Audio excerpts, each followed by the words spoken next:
यह कहानी एक छोटे से गांव में रहने वाले एक गरीब किसान की है, जिसका नाम रामू है।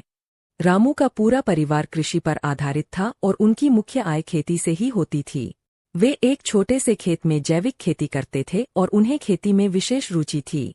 रामू की कहानी उस समय से शुरू होती है जब उनके पास बहुत ही कम सामग्री थी, लेकिन उनकी मेहनती मेहनत और आत्मविश्वास की वजह से वे किसानी में सफलता पाने के लिए कठिनाइयों का सामना करते गए। वे सिर्फ जैविक खेती की तरफ ध्यान केंद्रित करते और खेत में उर्वरकों के बजाय उर्वरक की जगह खेत में खाद प्रदान करते थे। अपनी मेहनत और समर्पण से रामू की खेती धीरे धीरे फलने लगी। उनकी पैदावार बढ़ती गई और उनकी मुनाफा कमाने की क्षमता में भी वृद्धि हुई। वे अपनी उत्पादों को स्थानीय बाजार में बेचते और इससे उनकी आर्थिक स्थिति में सुधार होने लगा। रामू की सफलता उनके परिश्रम, संघर्ष और सहनशीलता की कहानी है।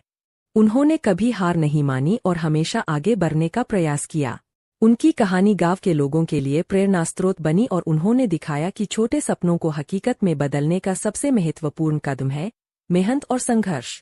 इस कहानी से हमें यह सीखने को मिलता है कि सफलता पाने के लिए धैर्य और परिश्रम अत्यंत महत्वपूर्ण होते हैं, चाहे आप किसी भी क्षेत्र में हों।